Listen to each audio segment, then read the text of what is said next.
சென்னை நகரின் உச்சத்திலிருந்து கோடீஸ்வரன் அர்ஜுன் தனது தொழில் மூலம் லட்சக்கணக்கான பணத்தை சம்பாதித்தவன். அவனுடைய வாழ்க்கையின் ஒரே மையப்புள்ளி அவன் அன்னை லக்ஷ்மி. தந்தையை குழந்தை பருவத்திலேயே இழந்த அர்ஜுன் தாயின் வளர்ப்பில் உயர்ந்தவன். அவனுடைய ஒவ்வொரு மூச்சும் தாயின் நலனுக்காகவே. இருந்தாலும் வாழ்க்கை எப்போது எப்படி திருப்பம் கொடுக்கும் என்பதே தெரியாது. ஒருநாள் கோயிலுக்குச் சென்ற லக்ஷ்மி வீதியில் நடந்த விபத்தில் மோசமாக காயமடைகிறாள். உடனே மருத்துவமனைக்கு கொண்டு போனாலும் மருத்துவர்கள் கைவிட்டு விடுகிறார்கள். மன்னிக்கவும், எந்த மாதிரியான சிகிச்சையும் உதவாது. சில தினங்களுக்குள் மரணமடைய வாய்ப்பு அதிகம். அர்ஜுனின் உலகமே இருண்டு விடுகிறது.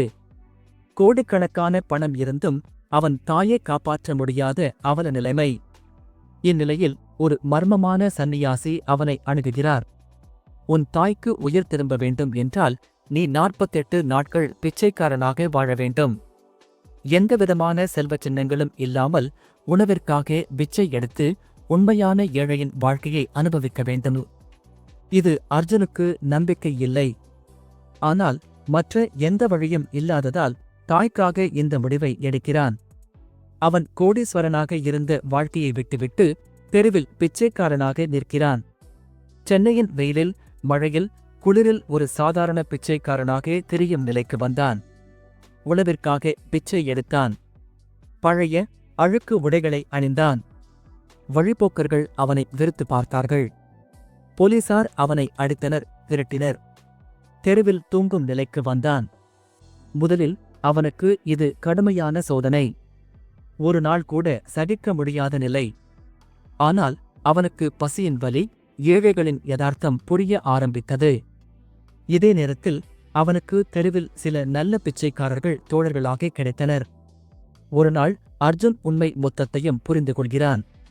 தெருவில் இருப்பவர்கள் எல்லோரும் உண்மையான பிச்சைக்காரர்கள் அல்ல. பலர் அடிமையாக மாற்றப்பட்டவர்களும் கட்டாயமாக பிச்சை எடுக்க வைக்கப்பட்டவர்கள்.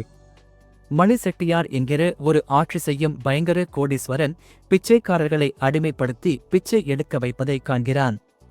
நாங்கள் உண்மையில் பிச்சைக்காரர்கள் இல்லை, எங்களை ஒரு கும்பல் கட்டுப்படுத்தி பணம் சம்பாதிக்கிறார்கள் என்று தெருவில் அவனை சுற்றி வந்த சிலர் பகிரங்கமாக சொல்கிறார்கள். அர்ஜுனுக்கு இதை தாங்கிக் கொள்ள முடியவில்லை.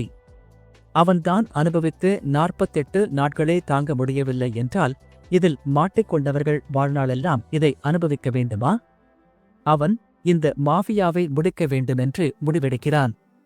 அவனுடைய 48 நாள் முடிவதற்கு சில நாட்கள் இருக்க அவன் தீவிரமாக திட்டமிடுகிறான். சில நேர்மையான போலீசாருடன் தொடர்பு கொள்கிறான். மணி செட்டியாரின் பதுங்கு தளங்களை கண்டுபிடிக்கிறான். உண்மையான பிச்சைக்காரர்களின் ஆதரவை பெறுகிறான்.